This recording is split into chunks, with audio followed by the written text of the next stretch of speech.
Well, good afternoon, good morning, good evening, wherever you are in the world. Thank you for joining us here. We are live with Coworking Live with RedWorldwide, and we're so excited that you're here to join us. And my voice is almost back.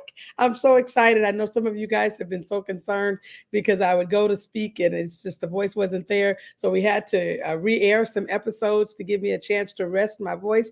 But I am excited that you're here with me today because we have just a very short video that we're going to put out here today. This podcast today is not going to be long, but I tell you, it's going to be worth it. Today, we are talking about the art of negotiation, business mastery. How do you master negotiations as a business owner, as an effective executive in your craft, or people who it's a part of what you do every day. Maybe it's your career to be able to negotiate, and so we want to get some good tools. So I want to see if my producer will put up right quick a nice short little video that'll just give us some context, and then we're going to jump in here with some tips and tools, and we'll be out of here. So Javon, can you roll it for us?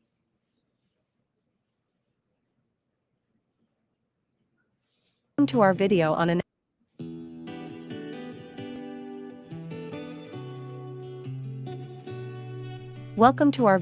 analysis of negotiation styles and strategies. Today, we will explore two primary negotiation strategies, the adversarial and problem-solving approaches. The adversarial approach is competitive, with a win-lose outcome. An example is a startup founder and investor negotiating for favorable terms. The problem-solving approach is collaborative, with a win-win outcome. Parties can create additional value and align interests.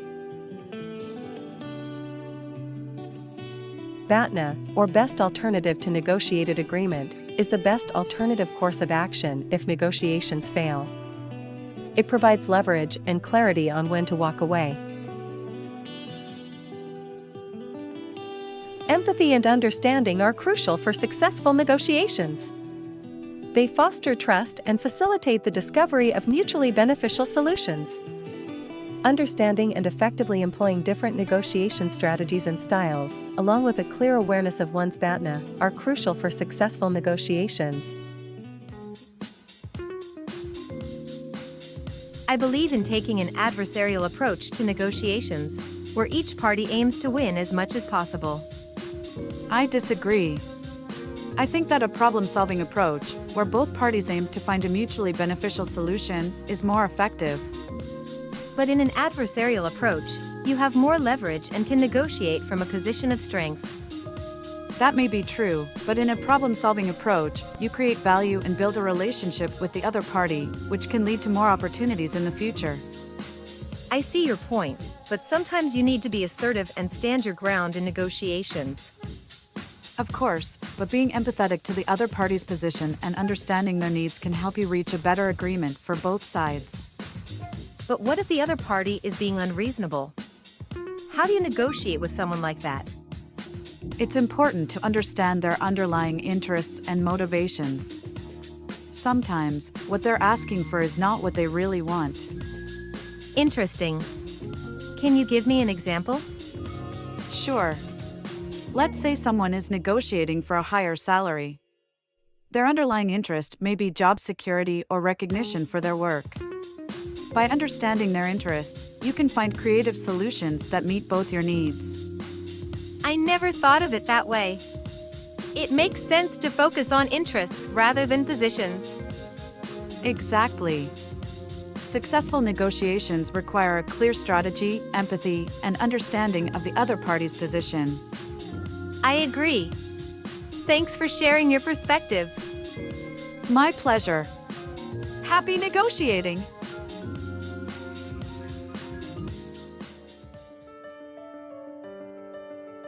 We need to cut costs, and Xero is a cheaper option. We should go with that. I understand the need to cut costs, but QuickBooks offers more features and benefits that can save us time and effort in the long run. But Xero can get the job done, and we can always do the extra processes by hand. That may be true, but QuickBooks has an app for clients to interact with us and update their files, mileage, etc. That feature alone can save us a lot of time and hassle. I see your point, but we still need to consider the cost difference. Of course, but we also need to consider the value we will get from QuickBooks. It can unify the process of bookkeeping, tax planning, tax prep, and tax advisory, which can save us a lot of time and effort.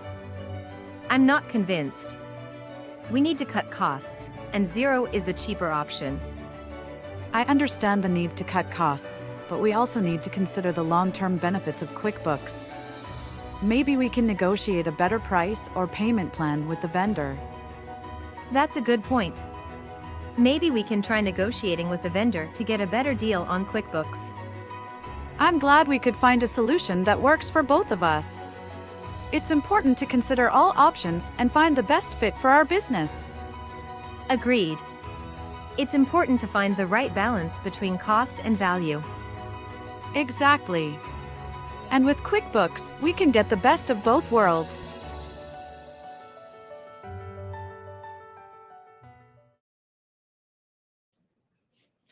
Now, as we see here in our cute little cartoon, we have a chance to have some options for our negotiations. So, Javon, if you throw my slides up there, I just want to kind of show some of these options and how they could work for you. Okay. So let's go to slide 1.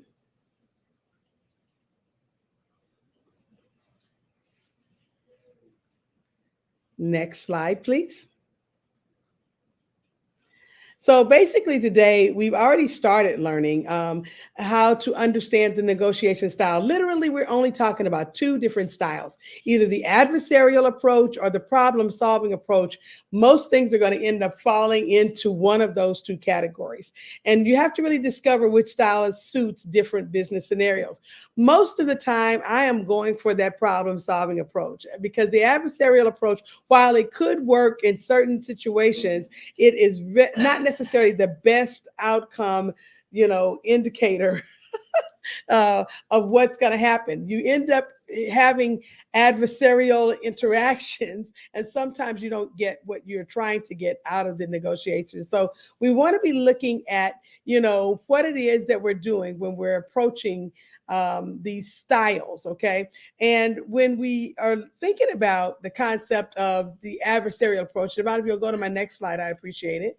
I want you to be thinking about the fact that when you're looking at it from this standpoint, both parties are focused on winning the best possible terms for themselves, often at the expense of the other person. And it's not necessarily a situation that you can, clue in on at first, because sometimes the gestures and the mannerisms may not seem very adversarial. But what really is happening is pretty adversarial when you look at it from the, I guess you say, stepping out from the bird's eye view, from 50-foot view. Sometimes you end up seeing where one person is often, asserting their position. And even when they're asserting their position, the way they're doing it from their experience, or from their, what it is that they want, but the problem-solving approach comes at things a little differently. It's collaborative, and it really is a situation where people want to, you win, I win, the customer wins, everybody wins, and